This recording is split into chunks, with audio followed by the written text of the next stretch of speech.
Psychologie clinique et psychopathologie. Le normal et le pathologique en psychologie clinique. Qu'est-ce qui relève du pathologique? La méthode clinique et ses outils ont notamment pour objectif de pouvoir définir ce qui, chez un individu, relève de processus normaux et de processus pathologiques. Entre parenthèses, dans le sens de ce qui met à mal sa dynamique interne et altère son adaptation au monde de façon inquiétante pour lui ou pour les autres. Plusieurs conceptions du pathologique existent et ont un poids variable d'une culture et d'une époque à l'autre. Ainsi, la conception animiste, entre parenthèses, le mal est externe et efface le sujet qui est débordé par lui, a longtemps prévalu dans nos sociétés. Donc ainsi la conception animiste a longtemps prévalu dans nos sociétés, avec notamment l'approche démonologique. Également, le modèle expliquant la pathologie par une lutte entre éléments contraires était présent en médecine hippocratique. Donc également, le modèle expliquant la pathologie par une lutte entre éléments contraires était présent en médecine hippocratique et le reste en médecine chinoise. Donc ça reste valable en médecine chinoise, le fait que la pathologie est une lutte entre éléments contraires. On pourrait d'ailleurs inclure dans cette conception une certaine dimension de la psychanalyse, qui théorise notamment autour de la notion de conflits internes. C'est encore la conception positiviste dont Auguste Comte est le fondateur, mais que l'on retrouve aussi dans une certaine mesure dans les classifications internationales telles que la CIM. Il revient à dire de cela que la conception du normal et du pathologique est une question qui ne possède pas de réponse absolue. Elle est cependant importante en psychologie clinique et demande une certaine visibilité, car les conceptions utilisées, les théories de référence et les outils utilisés par un psychologue renvoient à une certaine compréhension de l'autre. Et d'une certaine manière, le background du professionnel, ses choix de méthode, renvoient à sa conception de l'autre et de la question de ce qu'il va observer, évaluer et comprendre, comme quelque chose de normal ou de pathologique. La perspective de Canguilhem. Le philosophe Georges Canguilhem fait remarquer qu'il existe une ambiguïté au terme normal, qui peut renvoyer soit à une notion statistique, être dans la norme, soit à un idéal, une forme parfaite. La question est ici de taille, puisqu'elle correspond à deux visions différentes des choses, et même à deux conceptions qui semblent s'opposer dans le champ de la psychopathologie. Soit la notion de normal renvoie à des lois, notamment statistiques, ce qui suppose l'existence d'invariants psychologiques par rapport auxquels on va situer l'individu, le pathologique désignant alors l'écart quantitatif ou qualitatif, je vais y arriver, par rapport à une norme donnée. Donc soit la notion de normal renvoie à des lois, notamment statistiques, ce qui suppose l'existence d'invariants psychologiques par rapport auxquels on va situer l'individu. Le pathologique désignant alors l'écart quantitatif ou qualitatif par rapport à une norme donnée. Soit on suppose que le normal renvoie avant tout au rapport qu'un patient entretient avec lui-même et son environnement. Le pathologique désignant alors avant tout une différence de vécu. Pour Canguilhem, il n'existe pas de différence pure entre la notion de normalité et celle de pathologique. En effet, le pathologique renferme quelque chose de l'ordre de la normalité, en ce sens qu'il renferme quelque chose de l'ordre d'une normativité qui lui est propre. Pour cet auteur, quelle que soit la façon dont la vie est vécue, elle fonctionne selon des normes plus ou moins marquées.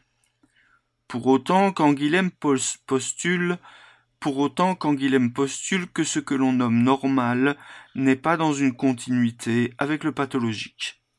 Il écrit : L'état physiologique n'est pas, en tant que tel, ce qui se prolonge identiquement à soi, jusqu'à un autre état capable de prendre alors, inexplicablement, la qualité de morbide. Le terme de normal est donc impropre, donne presque lieu à quelque chose qui ne peut être pensé en tant que tel. Il vaut mieux réfléchir en termes de normativité, dont peut faire partie ce que l'on nomme pathologique. Par ailleurs, une anomalie n'est pas forcément pathologique, dans le sens où elle ne donne pas forcément lieu à un dérèglement physique, psychique ou social. Il s'agit donc, quand on parle de normal, d'aller voir du côté du rapport normatif d'ajustement qu'un individu entretient avec son milieu.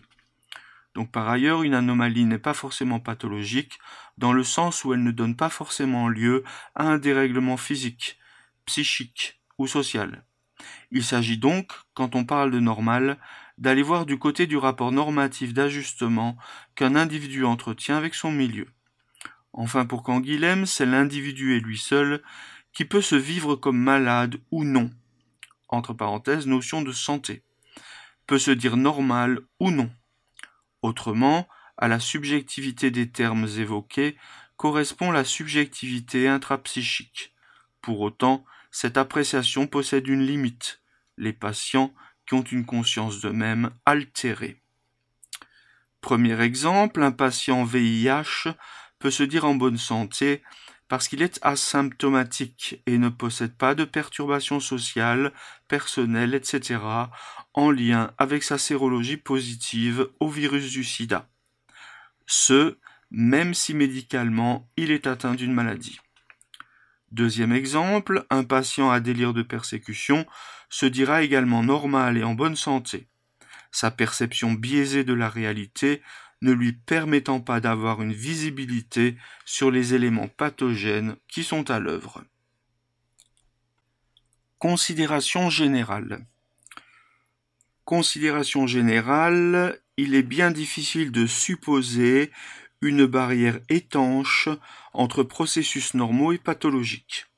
Ainsi, certaines phobies participent de l'organisation de la personnalité et accompagnent le développement d'un individu, par exemple phobie du noir chez le petit enfant. Ces concepts sont donc très relatifs et donnent lieu à de multiples débats. Dans le domaine de la psychologie clinique et de la psychopathologie, la réflexion est surtout axée autour des processus dynamiques du psychisme, dont la personnalité, et autour de la question d'un retour possible à un certain équilibre pour un patient donné, ce qui est l'un des objectifs possibles des psychothérapies. Dans cette perception, il s'agit principalement de reconnaître les symptômes, d'en évaluer les incidences et leurs fonctions, et de les rapporter à une structure pour en comprendre les mécanismes, voire leur donner du sens. La notion de structure selon Bergeret. Donc la notion de structure selon Jean Bergeret. Le psychanalyste Jean Bergeret postule une certaine continuité entre processus normaux et pathologiques, qu'il lie dans une perspective génétique, entre parenthèses, développement psycho-affectif. Pour Bergeret, l'homme normal est celui qui maintient une certaine souplesse dans ses processus psychiques et adaptatifs, donc à soi-même et à l'environnement. Donc une souplesse à soi-même et une souplesse à l'environnement. Très exactement, Jean Bergeret désigne par le terme de structure le mode d'organisation psychique d'un individu. Il s'agit d'une organisation primaire, de base et dynamique. La structure est en lien avec la façon dont un individu s'adapte à une réalité et lui donne une certaine cohérence. Les deux structures de base sont la structure névrotique et la structure psychotique, et ne signent en aucun cas la psychopathologie. Elles permettent une adaptation normale et équilibrée de l'individu par rapport à son univers. Cependant, si l'environnement devient trop source d'exigence pour l'individu et le déborde,